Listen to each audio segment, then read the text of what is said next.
Well, thank you, Matthew, and thank you, Airlines Houston, for the invitation, and everyone else who's here today. This is quite an audience, and I'm honored and humbled to be here today.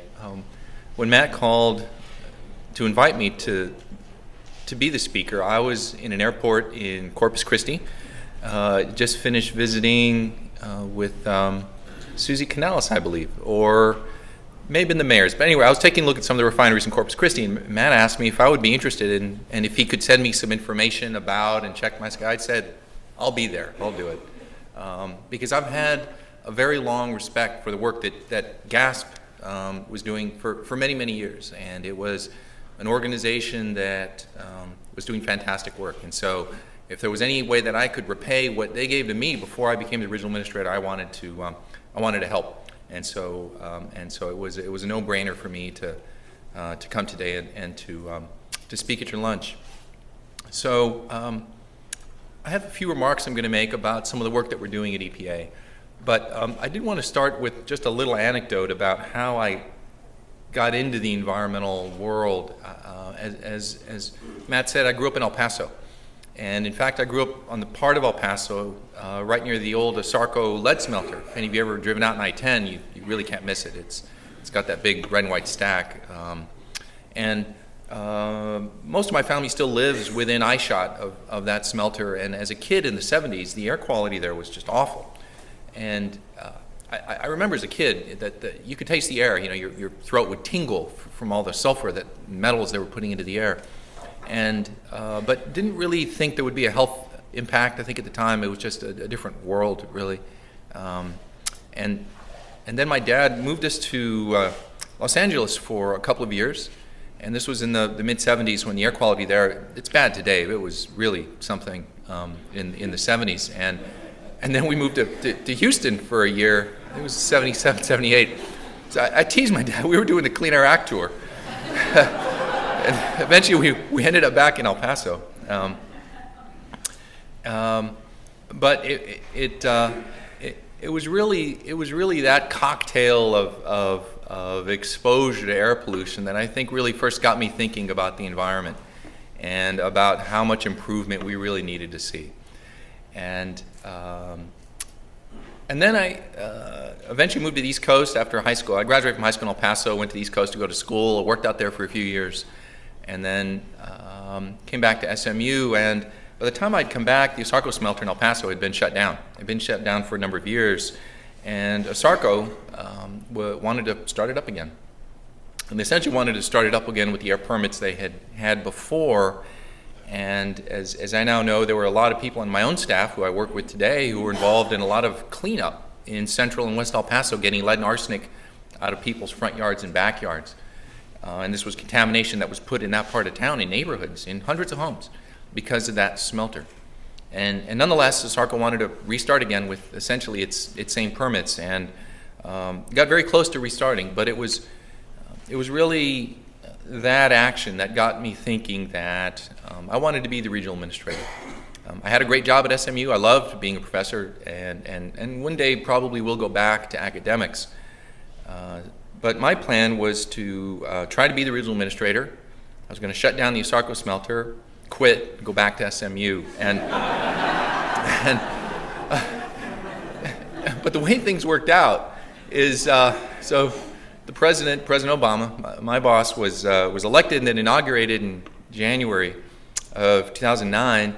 And just a few weeks later, Larry Starfield, who's now my deputy, who was acting at the time, wrote a letter that essentially forced that facility to shut down, and it never did restart, and kind of took care of the problem for me. And I nonetheless kept my hat in the ring and kept my folder on file, and was asked in November of that year to be the regional administrator with, from my perspective, nothing to do because the ASARCO smelter had been shut down. But nonetheless, it was a tremendous honor and a huge privilege to serve as a regional administrator. Every day I get to work on things that affect people's lives, and it would be hard for me to find or even think of a better job in government, or really outside of government, than to have the job I've got. Because certainly, especially in this region, you don't have to work hard. In fact, you have to avoid hard if you want to stay away from something that's going to impact people's lives. And so every day I go from meeting, to issue, looking at permits, talking to local state government officials, other federal agencies about things to help people's lives, about protecting their public health, about saving wetlands, and it's the other side of living in our region. There are other parts of the country that are not as industrialized, that don't have as many air quality issues, that don't have as many refineries or as many growing cities with all the cars and freeways. But we've got all that. Every environmental challenge you see in the country, we've got that in this part of the country. And so I get to work on impactful, meaningful things every day. And as I said, it's a tremendous honor. Now there are challenges that go hand in hand with that, but it's certainly a fantastic experience that I'm having. So with that, let me talk a little bit about why I'm here. And I've learned that I have a lot of attorneys now, and we get involved in a tremendous amount of litigation. So through that, and so I'm just giving you some general information. This isn't any legal advice, and if any of you operate a refinery or a chemical plant or a coal plant, you certainly have to abide by the law, even if I say something that leads you to believe otherwise. Okay, so I'm going to talk a little bit about our ongoing priorities, because we're in the newspaper a lot, I'm in the newspaper a lot, and we're doing lots of different things. And so I want to give you some feel for where it all falls together. There is a master plan. There is some thought behind where we're going and why we're doing everything we're doing. So I'm going to give you some information about that. And then I'm going to talk really about the state of the air, and the state of the air in Texas, but also specifically in Houston. And talk, as part of that, about greenhouse gas rules. Greenhouse gas rules are something new to everybody here in this room.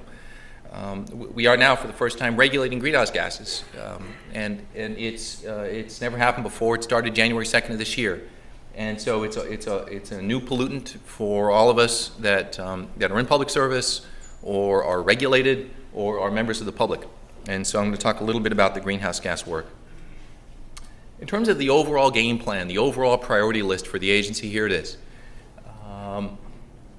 The agency has 7 priorities, and these were set out by the administrator about a year ago. And these really are the guiding principles behind the work that we're doing. The first one on there is taking action on climate change, and I don't think it's really an accident that the administrator listed that first. Although some people might think that this is new, that this is novel, that it's unusual, the science behind climate change has been around for many, many decades, and it actually goes back several hundred years. And but now, for the first time, we're taking it seriously, and we're going to do everything we can to reduce emissions of greenhouse gases. And when the administrator and her team came in back in 2009, they, I think, took a look at the big environmental challenges facing our country and facing the world, and decided that we're the EPA. We're the premier environmental protection agency, not only of the country, but really of the world. And of the world's major environmental problems, climate change is first. And so that's why you see that as our top priority. And right below that, you see improving air quality. Our agency is probably spending more time right now on air quality issues than probably any other thing on that list. And it goes, and you're seeing it in so many ways. You're seeing it in motor vehicle rules, you're seeing it in stationary source rules, you're seeing it in air toxics. And so you're seeing a tremendous effort now on improving air quality. And for all my friends who are in the regulated community, the permit holders, the industrial sources,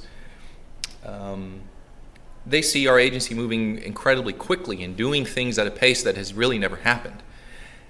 But what I try to tell them is we're really just trying to catch up, because for a long time, the agency was not doing things on the calendar that the Clean Air Act requires. We were not updating the air quality standards every 5 years, for example. We were not updating the MACT rules every 8 years. These are statutory requirements, but we are doing that now. And we are meeting the requirements of the Clean Air Act to update these standards to reduce emissions on the calendar that Congress required. And the reason it seems unusual is because the agency, very frankly, has never done it before. And so they feel somewhat overwhelmed by the requirements that we're putting out. But these are the requirements that Congress intended, and in a bipartisan way when the Clean Air Act was required. There are also some very other important issues on here, assuring the safety of chemicals, making sure that people are concerned about phthalates in baby bottles and Chinese drywall with hydrogen sulfide. We want to make sure that the chemicals that are in the products that you buy are safe. Cleaning up communities through our Superfund program. There was a fire at a gas plant down here in Houston that burned. It finally went out, I think it was yesterday morning. Been burning for a couple days. And although a lot of what I do gets in the newspaper, and there's a lot of political nonsense really that gets said about the EPA, not a whole lot gets said about that kind of work, cleaning up communities, taking care of emergency responses, and it, believe it or not, happens in a way that is very integrated with EPA, state agencies like the TCEQ, the state police, the General Land Office. These agencies all pull together when it comes to emergencies, when it comes to protecting people immediately, in a way that often doesn't get reflected in the media, in the level of cooperation that we have. Protecting America's waters, expanding the conversation on environmentalism, working towards environmental justice. That one's one that I spend a tremendous amount of my time on. I speak to community groups, I walk neighborhoods with EJ activists, I go speak to CEOs of corporations, and I'm trying to do everything I can to make sure people outside EPA understand what EPA is doing, because we really have no secrets. It's very, very transparent. And sometimes my lawyers don't like it because some folks send me email and I'll write them back, or they call me on my phone and I'll pick it up and answer and start talking to them, and it kind of drives a lot of my staff crazy. But I don't want to be isolated, and I feel it's part of my job to communicate what the agency is doing and why it's doing what it's doing to anybody who's interested. And so I spend a lot of time trying to do that. And then building strong state and tribal partnerships. We are a big agency, but we have 50 states, and in any given state we have relatively few staff. So environmental protection doesn't happen on its own, and state and local governments play an incredible role at making sure that things happen correctly. So first thing I'm going to talk about is flexible permitting. As a lot of you know, air quality permitting is extremely complicated, and air quality permitting happens through a program called the PSD program. And the PSD program is something that the federal government used to operate, that we then delegated or approved down to the states. And Texas started taking the PSD program in 1992.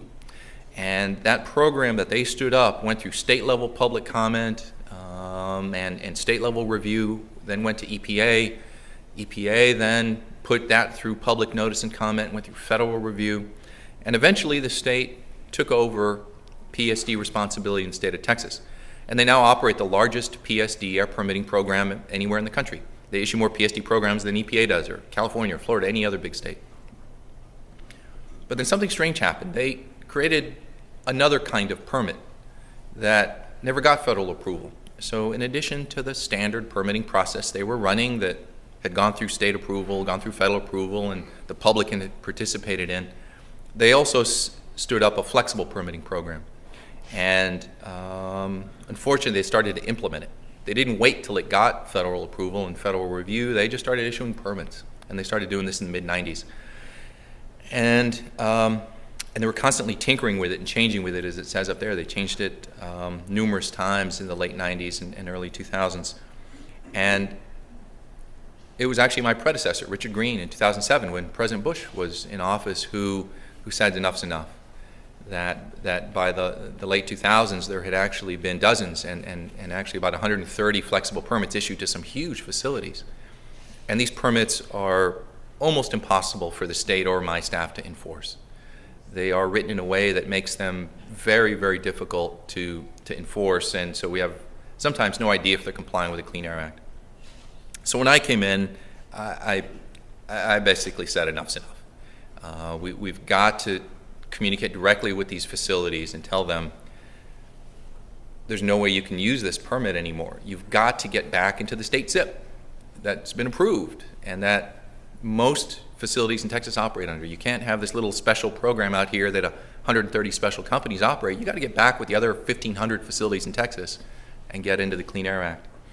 And I think it was apparent both to me and my staff, as well as to the permit holders, there's two ways that can happen.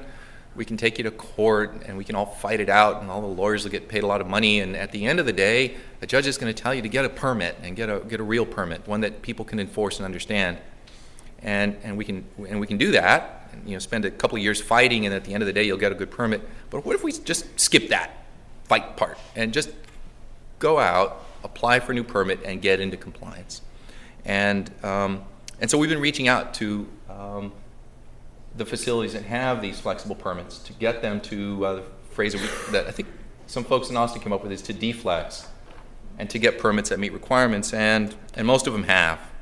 So of these 130 facilities that have these flexible permits, about 30 to 40 of them are big size facilities, refineries, chemical plants, coal plants, big facilities. And we've now got the vast majority of them to commit to get rid of their flexible permits. And they're going to do so in a way, they're going to apply for permit amendments, which are going to go through public review and public notice. EPA is going to take a look at those permits as well. And at the end of the day, those permits are going to have all the requirements in them, and they're going to get them rolled into their Title V permits so that all the requirements are in there. Now, it's going to take a little while, and we spent a tremendous amount of time the last year. I've spent more time on this issue than really any other. But we've now got most of these companies on the right track and doing what they need to do. And there is going to be a role for all of you in this room, because now we have companies who for 2 years, 10 years, more, some of them, have had flexible permits that were very opaque to the public. And they've now agreed to apply for standard Clean Air Act, SIP-approved permits. And those applications need review. And I'm going to have a fair number of my staff taking a look at some of these applications to make sure the permits are good. But I know we can always use some help. So I would certainly encourage all of you in this room to take a look at the permit applications that are being applied for by the permit holders. And the way you would any significant permit, a water permit, an air permit, and let me know, let TCEQ know if you see something in those applications that you don't think is consistent with the law. And that's really our goal here. We want to make sure that all facilities in Texas, on their air and their water and their waste permits, are being transparent, because you have a right. Congress gave you a right under all these major statutes to understand what's going into the environment. And we have to make sure that the permits, which is the instruction manual, is understandable at a basic level to everybody. All right, next thing I want to talk about are the ozone and other air quality standards. As a lot of you might know, in January this year, or January of last year of 2010, we proposed to change the ozone standard, to tighten it into the range of somewhere between 60 to 70 parts per billion. We had a standard of 84 parts per billion for a very, very long time.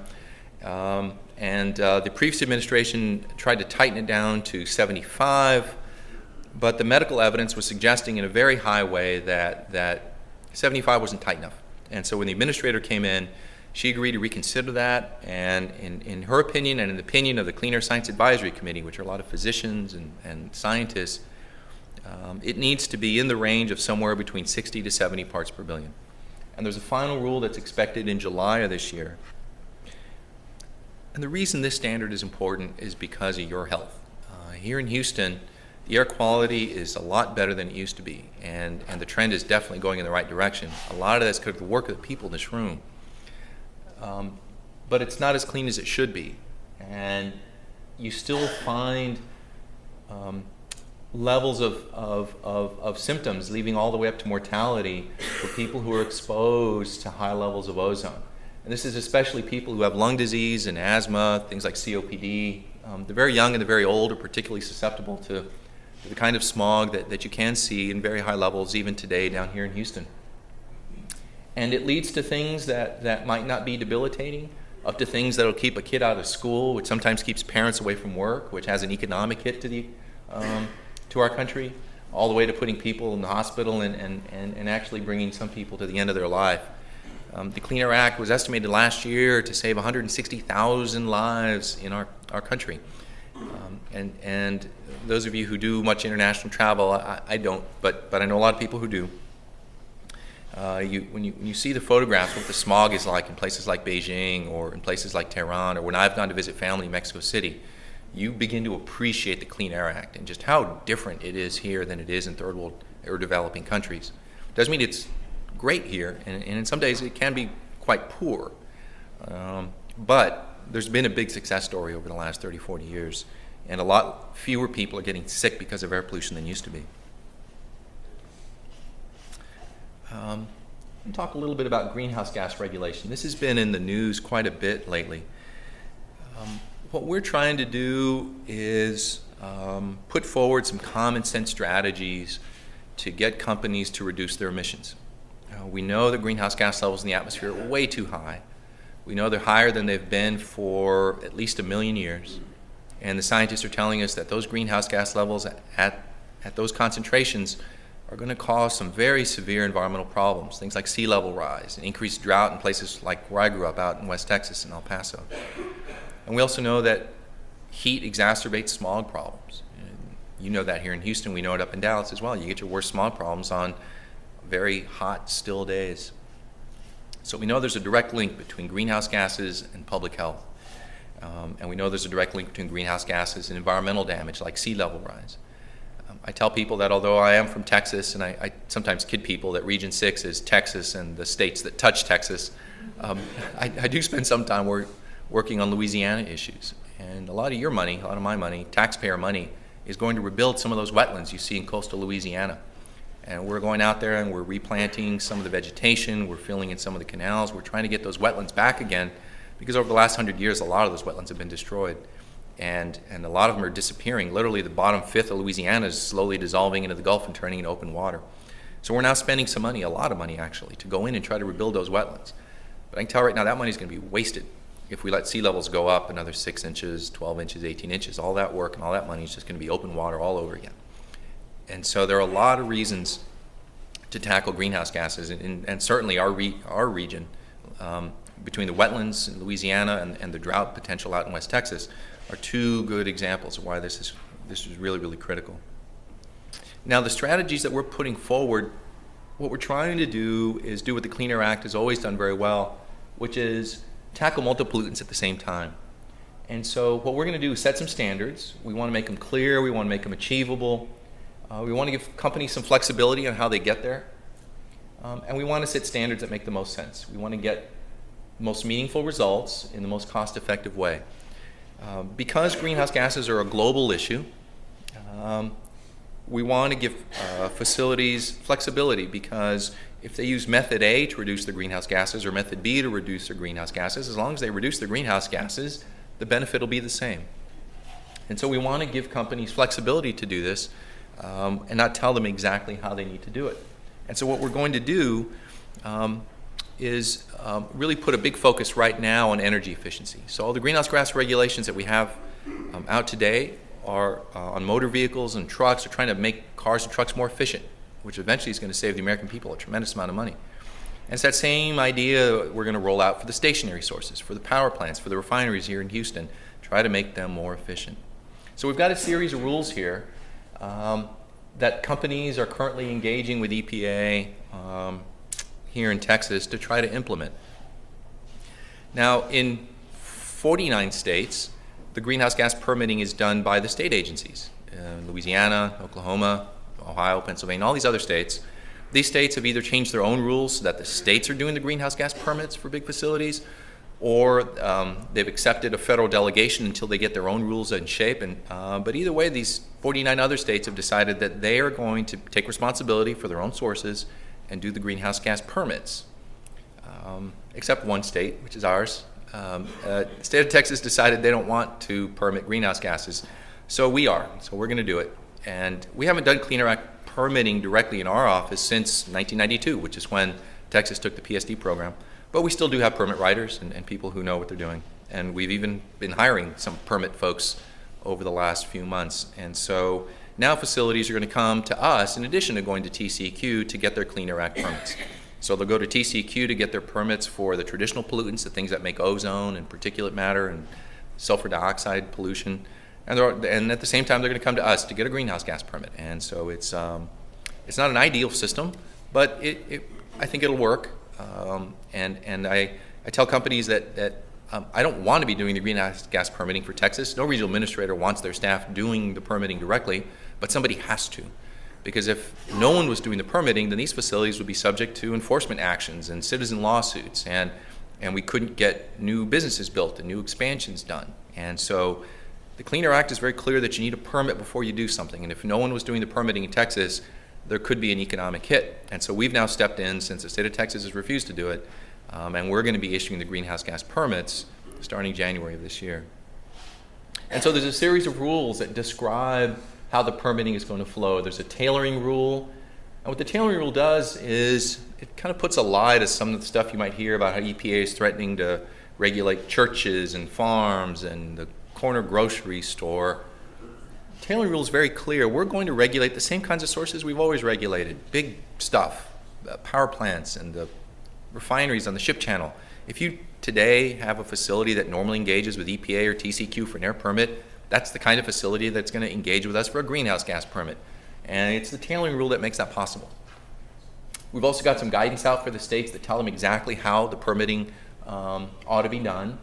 And we issued some rules so to really make it clear that these tailoring rule thresholds are really going to focus all of our work on the big sources, and that we're not intending to regulate greenhouse gases from cattle or the corner baker or sources like that. And so there's a calendar set up where right now we're at the beginning, at the start of 2011, where if there are sources that are getting air quality permits anyway that are already in the pipeline between now and the middle of this year, they've got to come talk to us about a greenhouse gas permit. Starting in the middle of this year, even if they're not going to emit one of those other traditional pollutants, but they're going to do something that's going to increase their greenhouse gas emissions, then they've also got to start coming to talk to us, and that starts in July of this year. There's the potential for some additional phase-in and streamlining, and what that means is depending on the number of sources that get captured in step 1 and step 2, EPA is thinking of maybe beginning in 2013 and moving on out, making sure that we are capturing as many sources as we think we are, making sure we're not missing anybody, making sure there's not a big source of greenhouse gases out there that isn't coming in to get permits. So we've got guidance. We've been having workshops. We had, in fact, a workshop for all the permitting groups within all of our states. So we have 5 states in the region, and we invited them to come to Dallas back in November of last year so we could do some training so that they so all the state technical staff and my technical staff could all sit around a table and figure out how we're all going to do this permitting that we've never done before. And we did get 4 of the states to send permitting staff up to the training in November, and maybe I'll just leave it at that. And let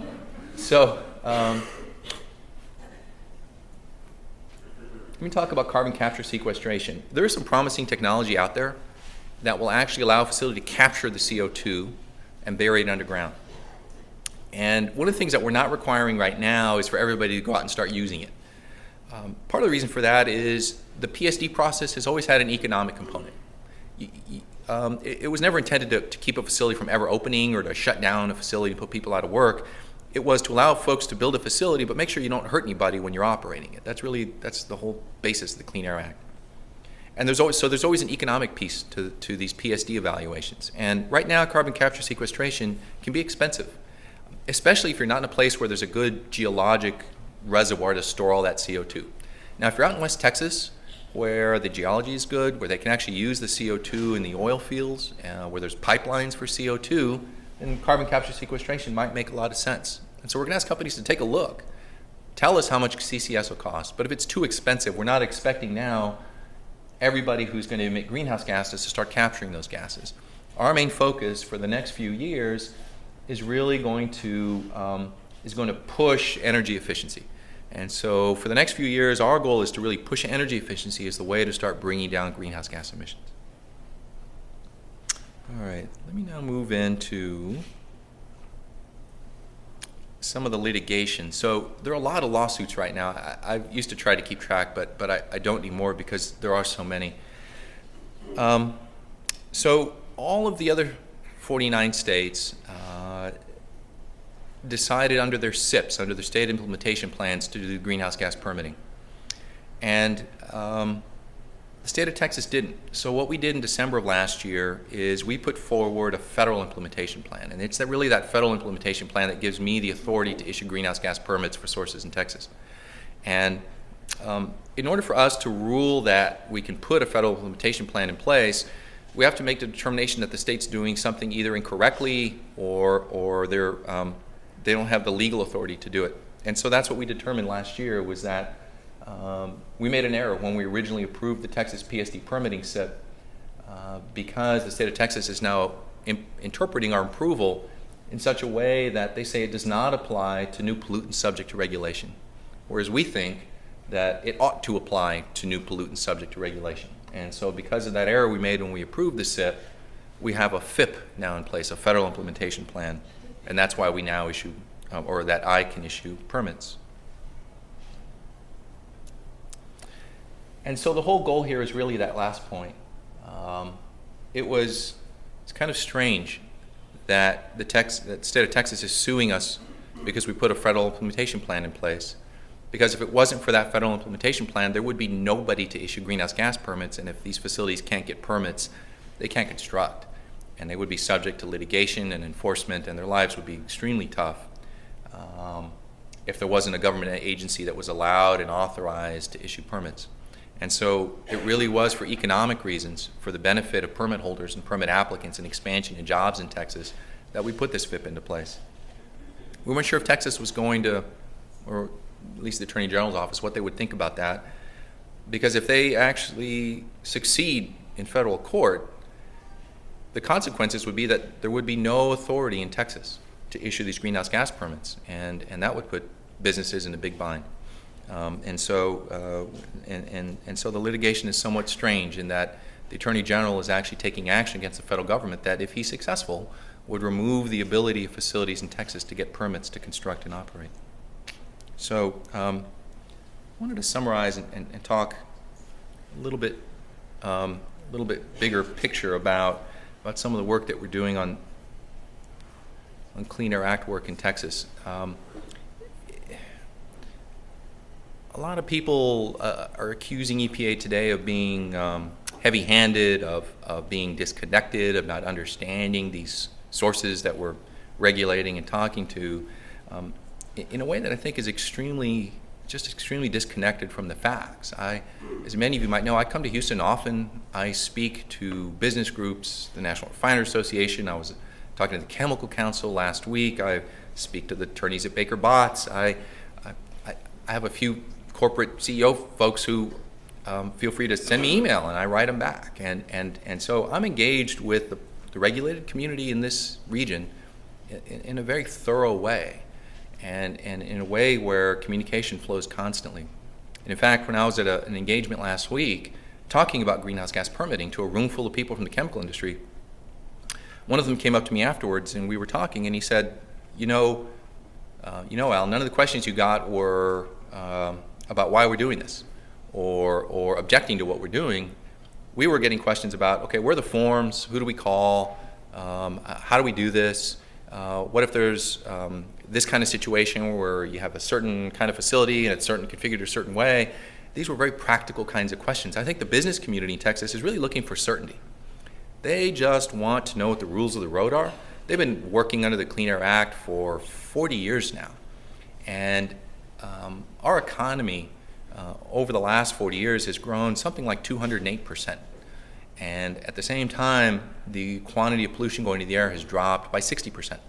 So we've been able to drop pollution by 60%, and at the same time, we're growing our economy 208%. And it hasn't been easy. In fact, I think it's a lot slower than a lot of people originally intended back in the 70s. But it's headed in the right direction, and these companies know how to operate in that environment if you give them clear rules. So I'm spending a tremendous amount of time trying to give these companies clear rules of the road. That's what we did with flexible permits. I told these companies, if you'll do these 4 basic things like apply for a permit in a way that the public can review it in public notice and comment, apply for a permit in a way that EPA can review it, make sure it has all the Federal Act requirements in it, then you're good. And you can get rid of your flexible permit and we won't come after you. And that's what most of them are doing. So we give them clear rules of the road, and that's what they're following. And I think the greenhouse gases are going to be the same way. I think a lot of these facilities, once we tell them what to do, they're going to know exactly what the rules are, they're going to go ahead and do it, and no one's going to have to shut down, and it isn't going to kill anybody's job, and people are going to move forward in a way that they can comply with the Clean Air Act. And they're going to do so in a way that protects public health and that improves air quality, because we have a track record of being able to do that.